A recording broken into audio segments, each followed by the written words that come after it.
beautiful people. Hello, my princess of the world. My name is Ana Torres. Welcome to Ana's Little Film Book. I hope you're doing well. Thank you for being here today. I hope you're doing well. Did you know that plastic straws are one of the top 5 contributors of waste into our oceans?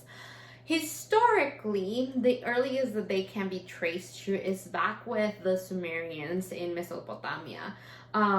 They used to drink beer in very large vases that's where they fermented the beer. So they were too heavy to lift it or pass it around. So instead, what they used to do, they would literally sit around it and they would use really long straws that were into the vases and just drank all together.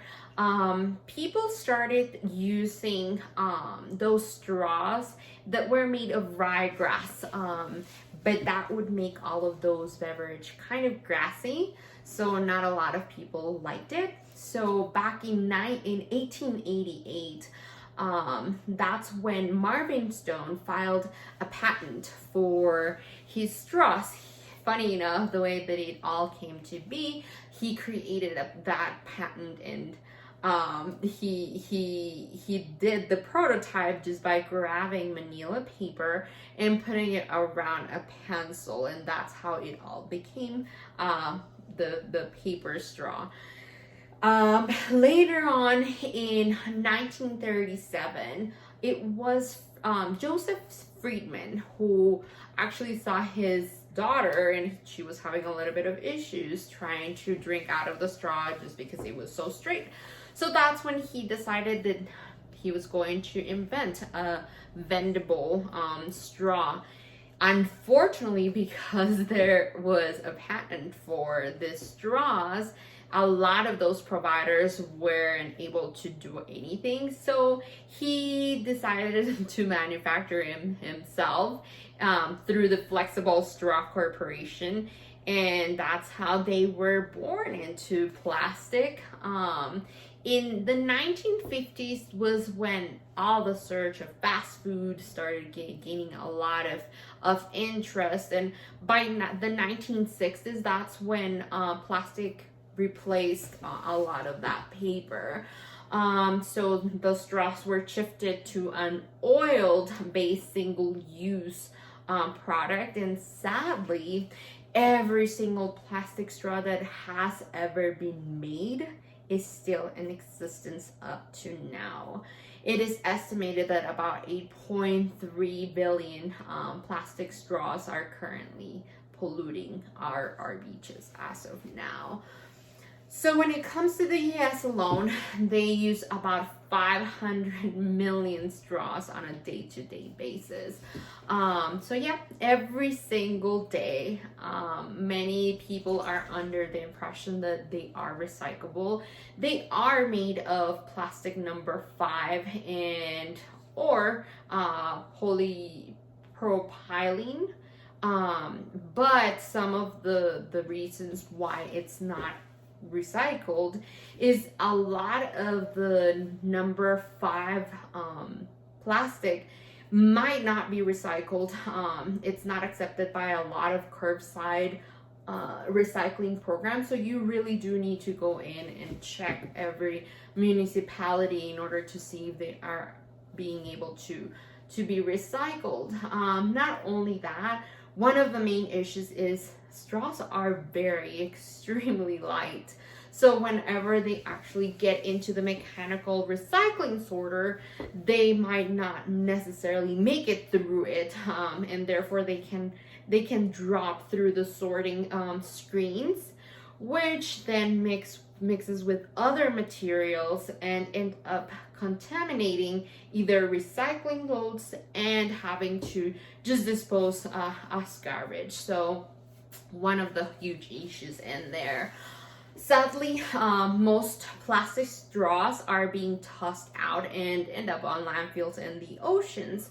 Most of them entering the ocean is for a couple of reasons. One is either people are leaving it in the beach, people are just littering, or they actually simply fly away from trash cans or during transportation. The worst part of it is, as I mentioned before, all of this plastic that's going into our oceans or waterways are really, really harming our wildlife. I mean, there's a couple of examples. You probably have seen some of them. One of the most seen is going to be the turtle that had the straw in its nostril. And I mean, there's other where just seabirds can easily pick this straws and then they swallow them, and it therefore pretty much suffocates them, or they end up choking on it just because it is plastic and it's a long piece of it. And personally, I think it's one of the worst things that I have read in a while. Just to put this in perspective, about 1 million seabirds die each year from ingesting plastic. So it's not only those that are in the actual ocean that are consuming all of these, it's everyone. As I've mentioned before, when it comes to plastic, it never goes away. It doesn't matter how much time it is. It's always becoming more of a microplastic, so little pieces of it. So we are all ingesting them on a daily basis practically. When it comes to the ocean initiatives, plastic straws always make the list of the most found ocean litter. According to Oceans Conservancy Tide System, they take about the 11th place and therefore comprises about 3% of the recovered trash. What happens with those that actually stayed? Again, they never fully degrade, so they're pretty much just staying in the ocean.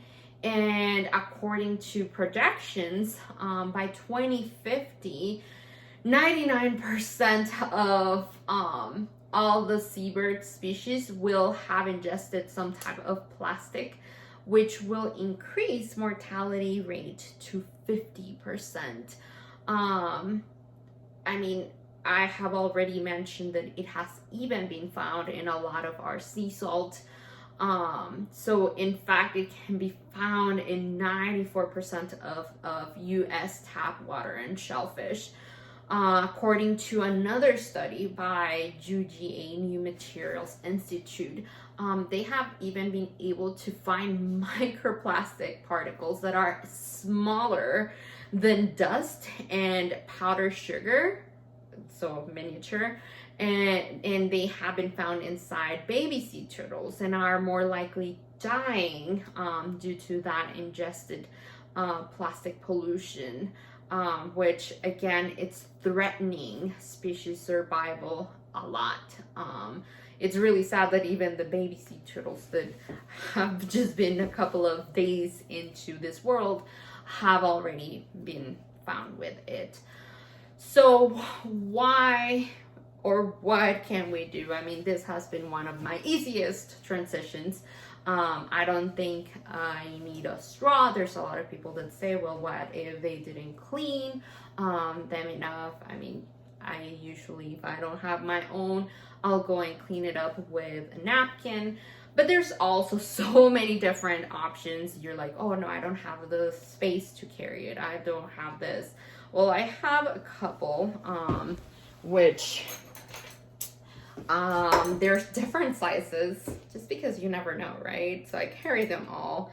I have this one, which has its little cover. That way, like, you can just like take it off. As Friedman, he wanted something that was more bendable. So if you do have children, you can buy something that has more of an arc. These are all stainless steel, so that's the reason why I have these ones. They're super durable, but there's other ones. There's like just BPA free plastic, but why would you want more plastic in our world? There's those that are foldable and they're stainless steel. Again, there's so many options that we have in the world, and why not do this transition when, again, it's not the greatest. Plus, if you didn't know, they actually create those wrinkles in your mouth that a lot of people have seen, which is one of the reasons why I'm like, there's no need for it. There really is no need. So I hope this just puts a little bit more in perspective why there needs to be a great change. You can just clean them and reuse them very easily. They usually come with this little brush. It's so easy to clean, no joke. And again, why not try to do this small little change that can make a very big difference. There's times that they will bring you even 3 straws in one sitting. So again, hopefully this puts a little bit more in perspective. If you have any questions, please go ahead and make sure to comment or just send me a personal message if you know me. But I hope this helps a little bit more. Thank you so much for watching today, and I'll see you next time. Bye.